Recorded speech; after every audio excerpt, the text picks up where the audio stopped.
Hello, Gravitrons. I'm more gravity. Let's play chess.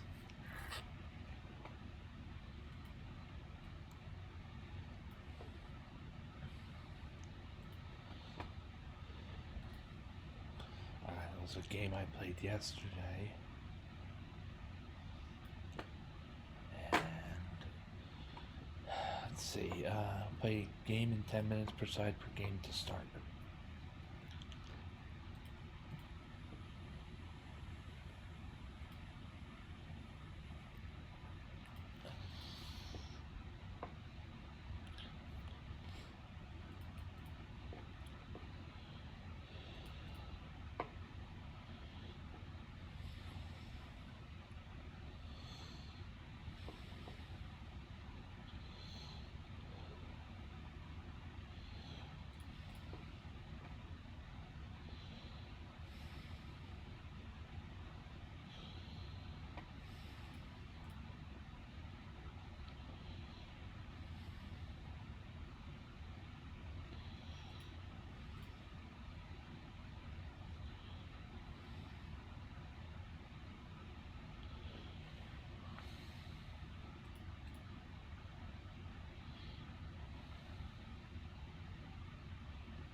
Okay.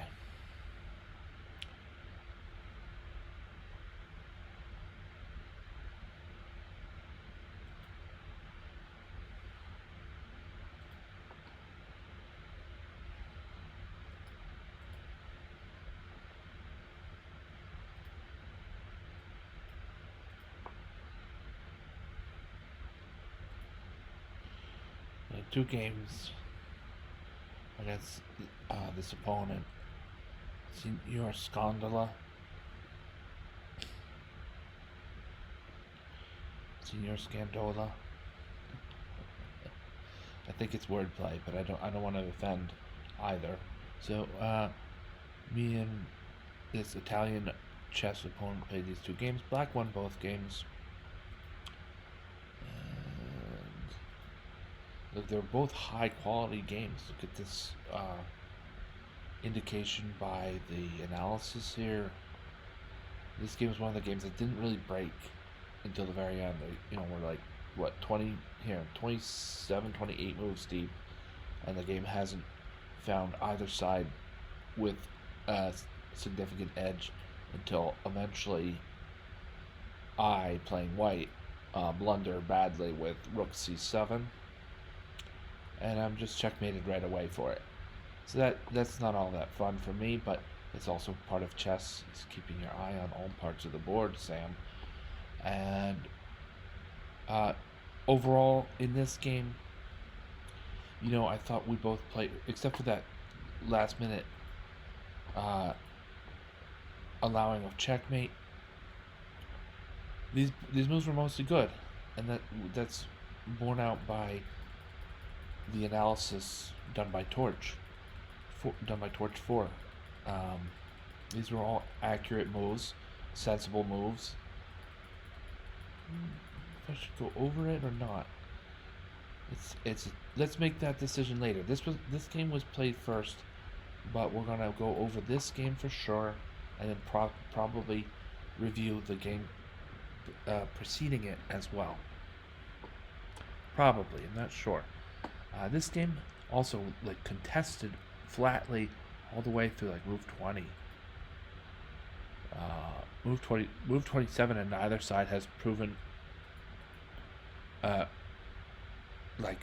true superior position or lasting advantage.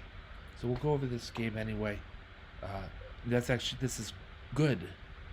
When you and your opponent play each other to an accurate, kind of lengthy tit for tat or build that doesn't break until late like this, that's good. You're playing a person, and you and that person are playing strong chess. So that this is a good thing for both me and my opponent. All right. So to give our ideas during the game credit, we're gonna kind of start with review and probably move to the analysis page when we want to get a little bit more into lines and variations and other opportunities as well as counter moves and so on. So here, let's let it go. I'm playing black. We play d4, d5, c6, so that's the semi-Slav, and my opponent continues with this fianchetto. He shows that he's intending to fianchetto on the king side, which is a fine idea. It's been done before, and it's totally it's one of the many great ways to handle this position. So with g3, bishop f5, then bishop to g2. I don't know why it's only good, because there was nowhere else this bishop was ever gonna go than g2, so it's fulfilling its destiny, kind of thing. But it is a good move, honestly. It's showing again towards the center. So after bishop g2, queen d7. Queen d7 is a little weird and not the most accurate, but the point is mostly knight f3 can lead to bishop h3, and black is trying to encroach on white's super bishop, But to do that, you need coverage when you get to h3. It will be white's turn to capture on h3. To lose the bishop would be disaster. But with the queen backing the bishop up to play queen takes h3, all is not lost. So going back, most recent move played queen d2, and white plays pawn takes d5. So this is just liquidating in the center. I think the long range idea here is to make the g2 bishop as powerful as it can be. I'm of course recapturing with the pawn. Wait, what did we have? We had bishop d7, pawn takes d5. So then again, pawn takes d5, knight c3, e6. Now you might wonder, e6 helps support d5. And you might wonder about knight f6 to help support d5. E6 is just a little bit stronger, a little bit more solid. Because no matter how white captures, if white's going to capture on d5, no matter how he, she, or they capture, the pawn on e6 is going to capture back, and they will have lost material. Whereas with the pawn on e7 and the knight on g6, it's not quite as clear that way. Knight could capture, knight captures, it's just e6 first is a good way to go. So we had last move played e6.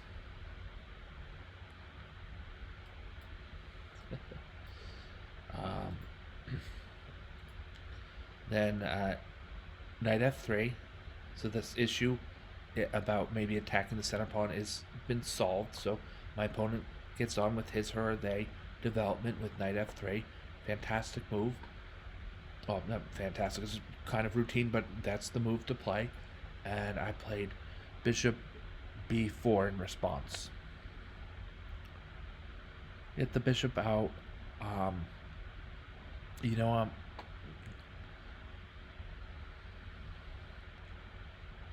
I'm experimenting a bit with knights worth more than bishops. I gotta be honest. So bishop to b4 is part of that experiment. Anyway, so bishop b4 then was the last move played. Then knight e5 hits the queen on d7. Just a simple sidestep out of the way. We're putting pretty much the lightest amount of pressure on e5 possible, as it's a queen attacking a knight that's protected by a pawn. But bishop to c7 also puts pressure on c3. White's going to have to respond. I think the best way would be bishop d2. Is that what we see in the game? Okay, we saw a different move, and white is going to test the limits of black's positional strength. We note that with queen to a5 check, the unprotected bishop is also attacked on b4. So this could be really dangerous for white. This could be really dangerous for black. So we block the check in a way that also protects b4, but that capturing on b4 moves the piece, rendering the check, and so then b4 is safe. It's kind of one of these moves that you'll eventually get used to if you play, but it's still good to note that knight c6 is a saving move here. Let's see what Torch has first. I'm thinking knight c6 is the only, knight c6 is the only saving move for black. The next best move loses a lot of material. So knight c6, and maybe with that protecting piece, black could still be in trouble, but we see that black's going to liquidate the bishop on b4 with check against white's king. So that we have last knight c6, knight takes c6, and then bishop takes c3 check, pawn takes c3, and queen takes c6. Material is even. We've got minor pieces and rooks, a lot of pawns, and the queens are still on the board, at least for the moment. Let's see if they... Okay, we exchanged with queen takes c6, check. B takes c6. Bishop a3 is a good move to control a very long diagonal. Rook b8. There's a kind of a mini threat, which is rook to b1 check, rook takes b1, bishop takes b1, and then we're threatening the pawn that's blocked by white's bishop. I think there's ways that, you know, white can prevent that, and castle's kingside will do it. So rook to b8, castle's kingside, and then just knight to f6 with white to move here. Kind of an even position. Bishop d6 is attacking black's rook on b8.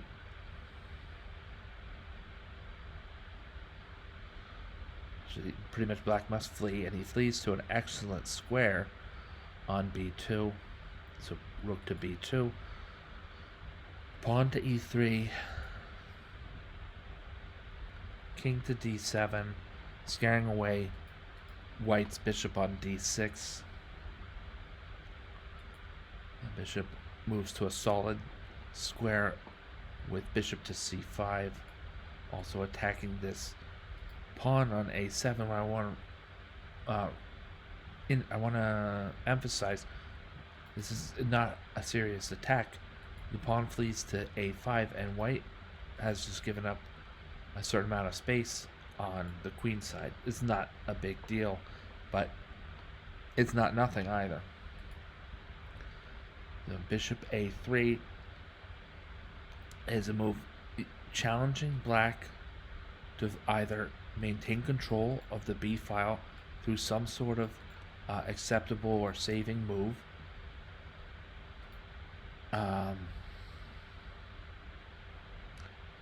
or decide how to try to take control of the second rank, really. What it comes down to is black must either stay in control of the b file or determine that it's time to take control of the second rank. I chose the latter. Rook to c2. What do we have? We had bishop a3, now we're at rook to c2. Threatening the undefended pawn.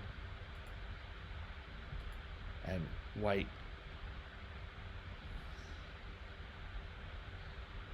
counters with rook to c1.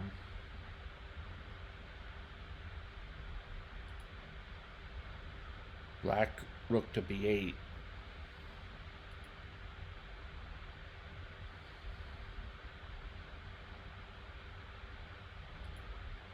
The exchange of rooks on c2 with rook takes c2, bishop takes c2.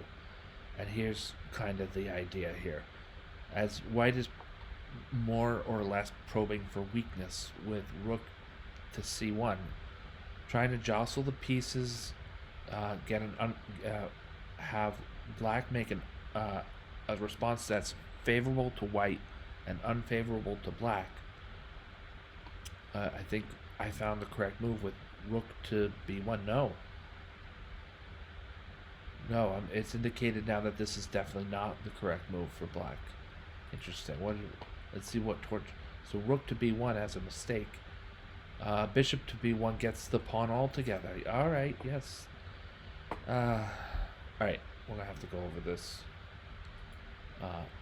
But rook to b1, it's still not the end of the world. We trade rooks, but now when black goes after that, black doesn't even. I don't even bother to chase this pawn on a2 because he'll just flee to a3 and be safe there. This rook to b1 was a really bad mistake. You know, in terms of numbers, it's just a mistake, right? Because I lost the opportunity to pick up a pawn, but in terms of gameplay, I should know better. Let's play this same position. I want to play against computer in the manner where black picks up the a2 pawn. Right, so easy does it, simple does it, or whatever. Easy does it, and I'm gonna have to come to. Let's go to Bishop B1. No, that's not good. No, we would play Bishop to C4.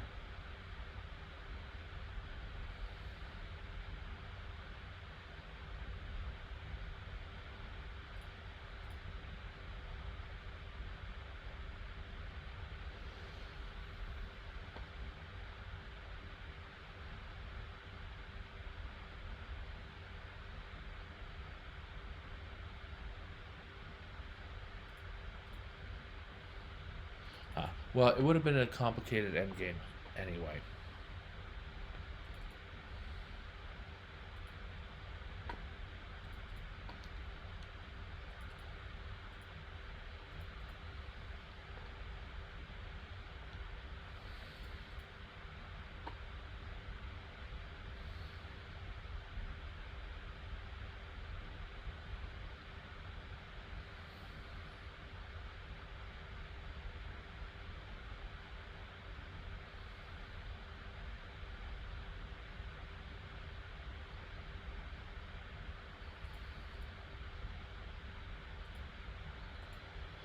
Don't normally see a knight on the last rank in an endgame.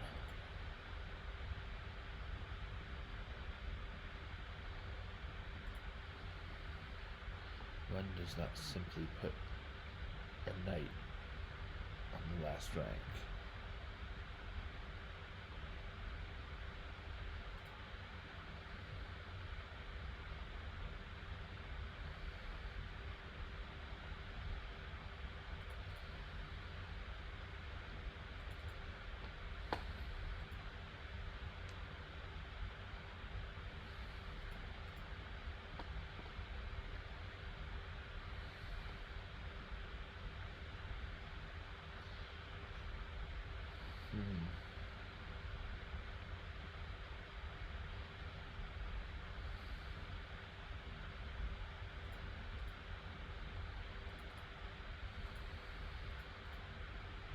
Alright, like I said, very complicated endgame.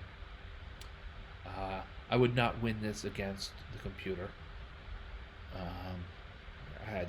I'm in a good position, a little bit ahead even, and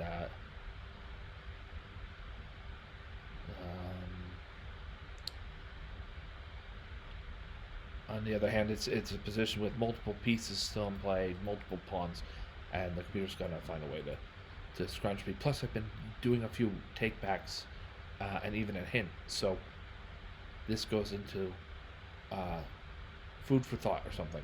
Back to the game as it happened. As much as I might have wanted to play bishop to b1 here and been safe to capture the pawn on a2, instead I played rook b1 as a mistake. Swapping rooks, my opponent chose to lead to this part where we swap rooks on c1. So rook takes b1, bishop to f, rook to b1, bishop to f1. Then I'll instigate the swap of pieces. Rook takes c1. White plays bishop takes c1. And I'll play knight e4. Thank you for the central outpost. So I'll play knight e4. Bishop to b2.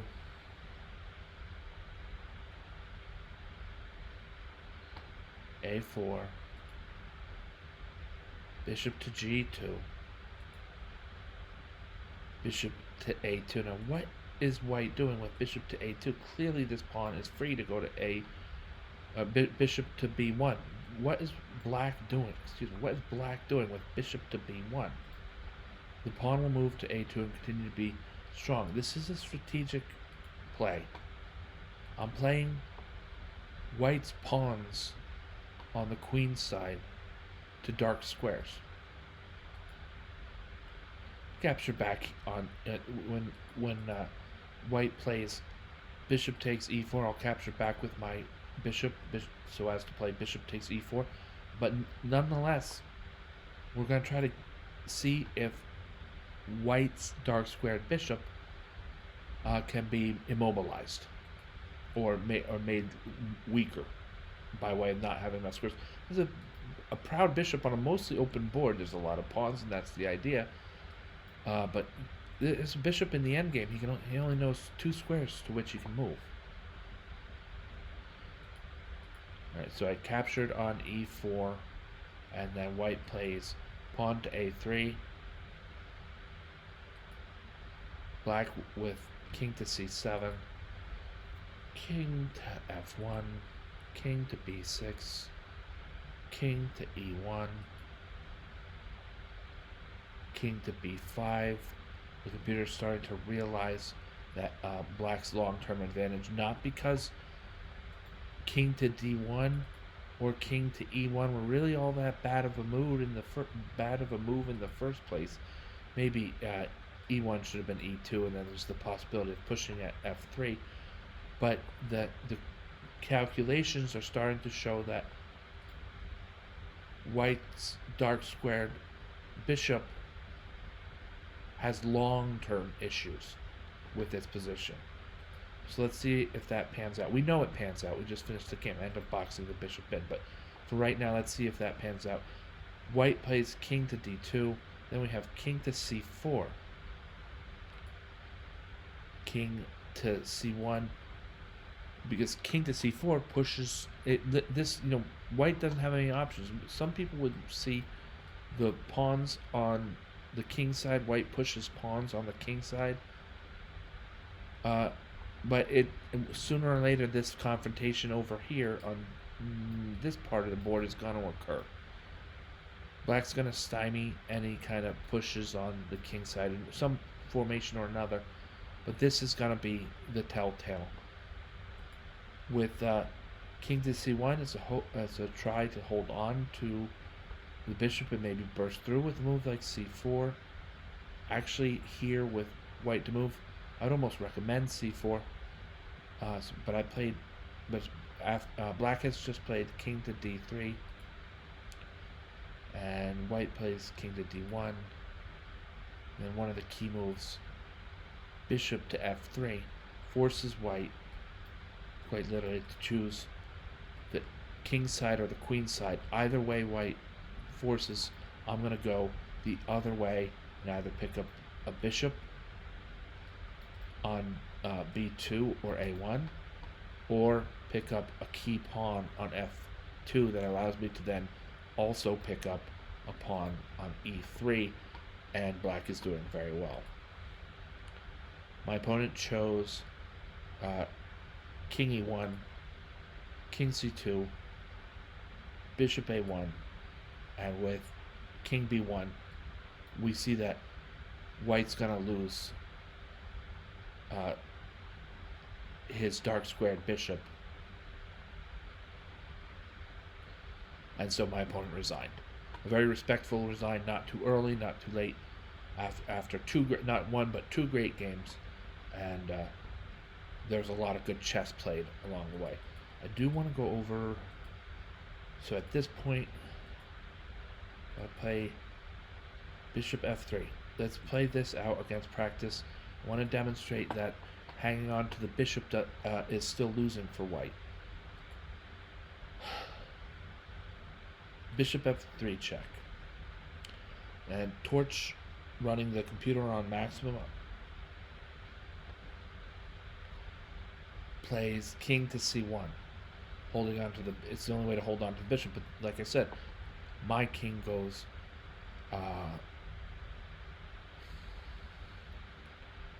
king side, and this attempt at c4 to break things through doesn't quite do it. I can either this pawn will be allowed just to step forward again, and the block on the dark squares still holds, or if white captures on d5, then we're thinking probably the recapture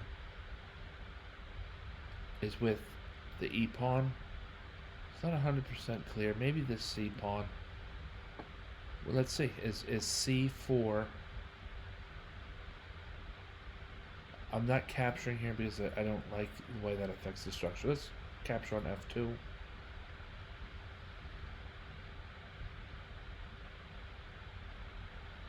I'm going to capture on d5 with the c pawn. C takes d5 mostly because the f pawn all the way at f7 anchors this chain, and it's back farther than otherwise, really.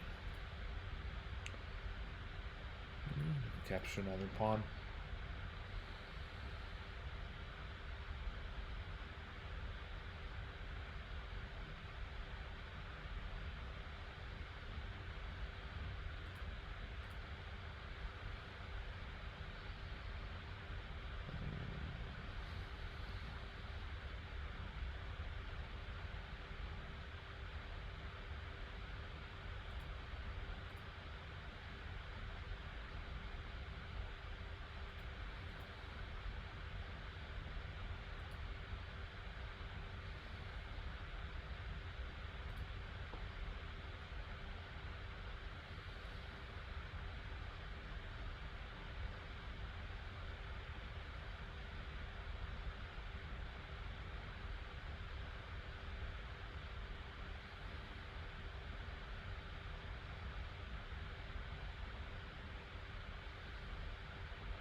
Okay, this turns into a complicated endgame. I think the blockades are on. This is kind of why opposite colored bishop endgames are so very liable to draw. They're very drawish. They're liable to draw. Go back a few moves. It looks like maybe I rushed things with my king on the H file. I wasn't expecting to really get trapped by White's king. So right around here. So alright, we'll give White the move at D2, and now it's Black's turn to move.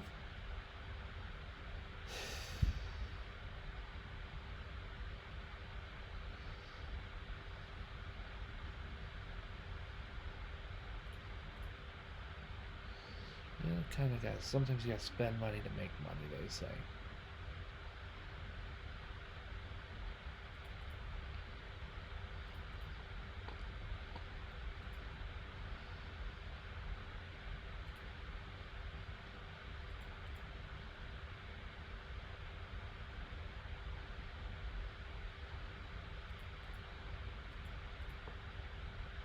Well, that didn't work either.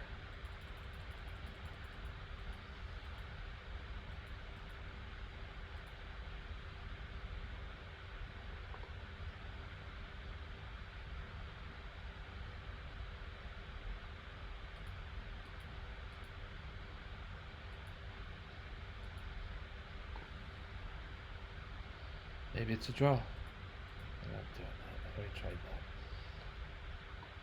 H5. And play bishop C3.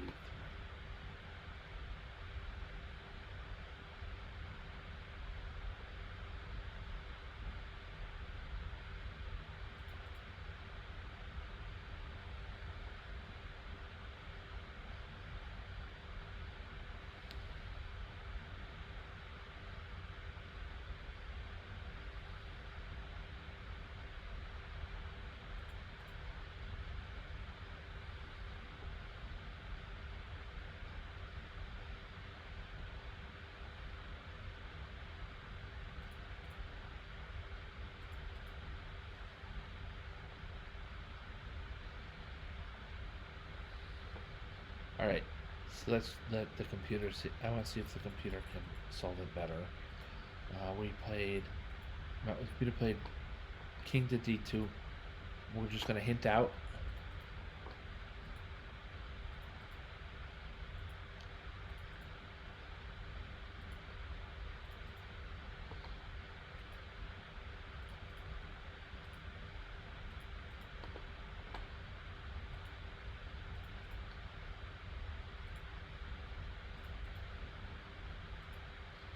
It's hinting out into a draw. Alright, let's save something. Save against the draw here.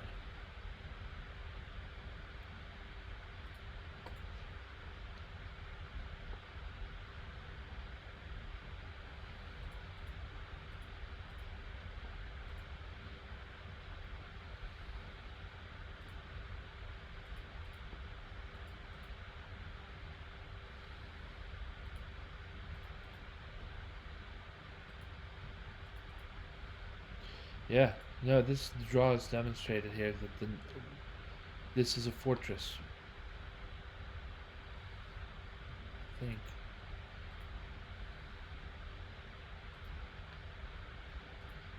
How is black gonna stop white from just finding places to move on the f8, a3 diagonal? Alright, so we go back farther, and we're gonna again have white protect his bishop.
I'm gonna push on the C file.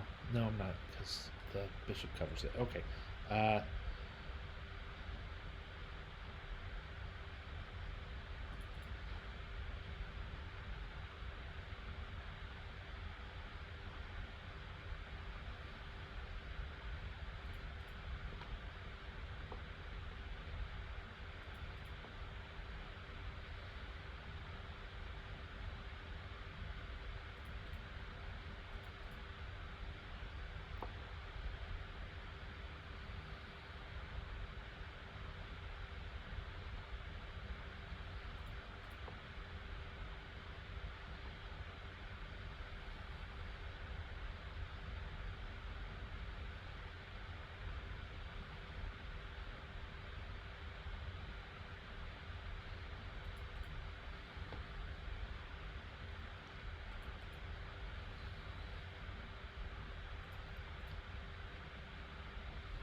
Okay, so the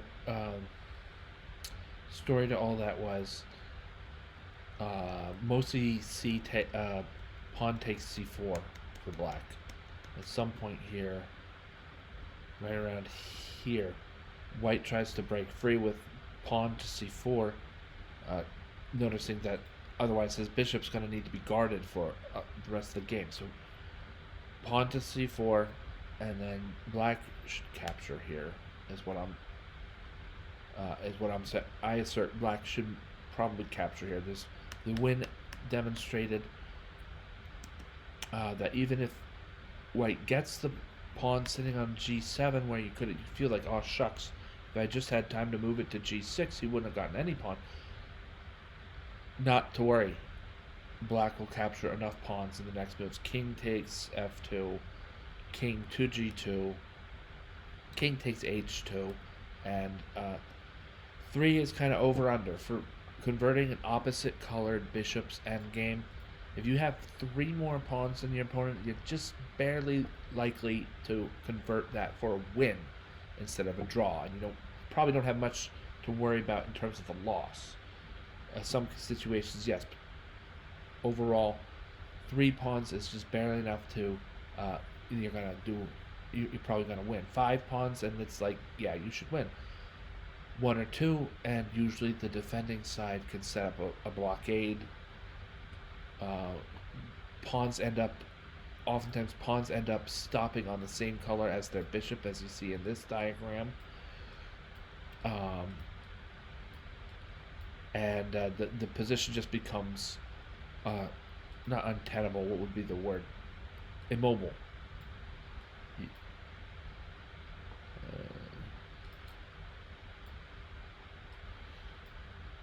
But in this case, with 3 extra pawns, black was able to convert.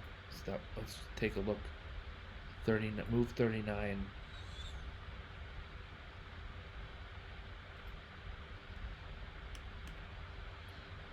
Okay, here with black to move. He's going to convert. And this is all because capturing on c4. I tried previous to that, when the capture on c4, I think it was also presented, I said, I'm going to get these pawns in such a hurry that it's not going to matter. I'll capture back with e6 or c6. A long ways down the line, that wasn't right, because f2 and e3 fall quickly, and h2 falls, but at the cost of having black's king pinned up against the h file. And that seemed to be the drawing idea for white, so that was a great drawing idea, and that was how I approached it first. On the second take, d takes c4 kind of messes up the pawn structure a bit, right? We go up a pawn, but now these pawns are all on their own. They're not very well protected, and I thought at first, no, that it's got to be stronger than that, and then it turns out that there's enough play in the position anyway to open up the position for white's dark squared bishop. The computer played pawn to d5, but that's throwing fire on the fire, as c takes d5, and now we've got a really strong pawn chain. We do lose the pawn at g7, but our pawn structure has pretty much been it's not just about c takes d5 and another pawn. It's also about when my opponent plays pawn to d5 and then I play c takes d5, I'm also repairing the pawn structure greatly. Instead of all these isolanis here and then another pawn island over here, it's this very forceful, even if it's all in light squares where my opponent has a dark colored bishop, this is a much more neat and orderly pawn chain. The c pawn is now a protected passed pawn. And bishop takes g7, and I resume my pawn gobbling, my activities on the king side. White might be pushing for a similar sort of push of the black king against the h file, or keeping black confined to the H file. I've determined that black can still capture on H2 without impairing his own mobility in the way I described. And there's too many pawns. Like I said, 3 extra pawns. Black has 3 extra pawns, and my bishop's doing a ton of duty, even if he has some of his scope blocked. This is huge, what he's doing on the queen side. And this pawn has to be babysat, so you just sort of have to figure a way to get one of my pawns free. I have the C pawn almost free, but sometimes it takes a second pass pawn. H5, the king moves back. You see that some of White's moves here are just aimless. He doesn't have much to do, but often that's how you draw. So at no discount, king moves his way up to the third rank, and now we have that pass pawn. Sort of guard him. Opportunity presents itself on e4, and the rest is just pushing. And then here I decide to bring my king around. Not worried so much about the pawn in h3. I might have played bishop g2, but I think we're fine either way. Bishop g4 is looking like that's even stronger.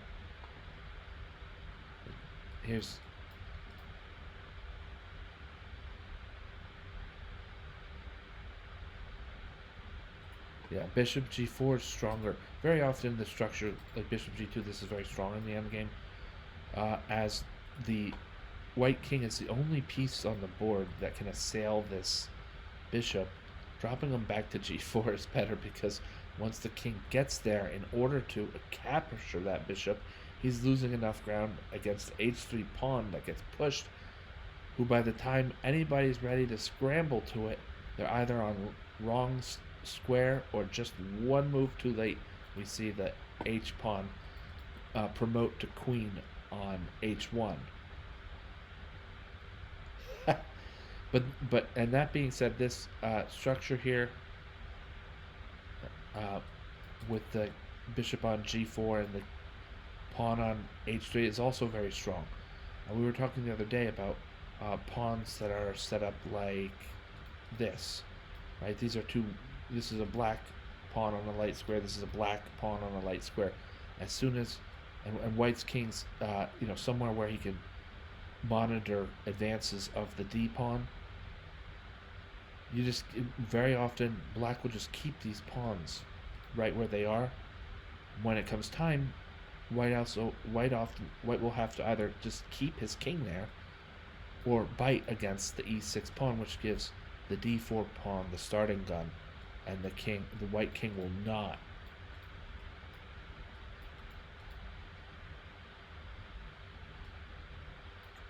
catch up to the pawn. The pawn will be all the way through for promotion. In king and pawn endgames, if there's long range pieces on the board, then then a lot it's way different depending on where they are.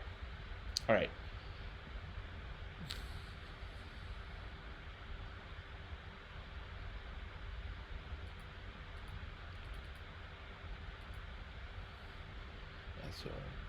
And that's it, right? We see all this.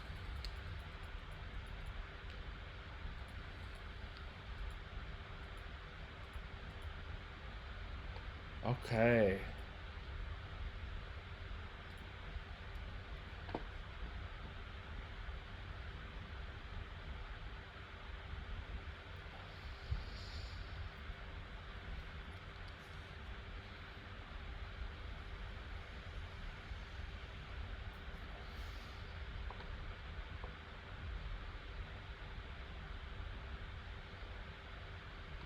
Yeah, this was a very, very well played game in terms of accuracy.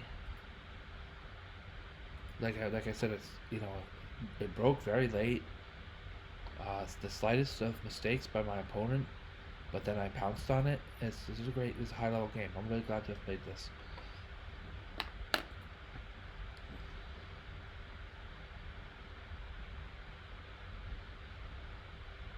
All right. Thank you for watching.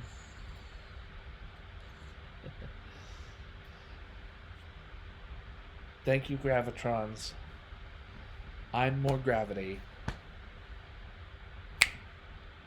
Have a great night.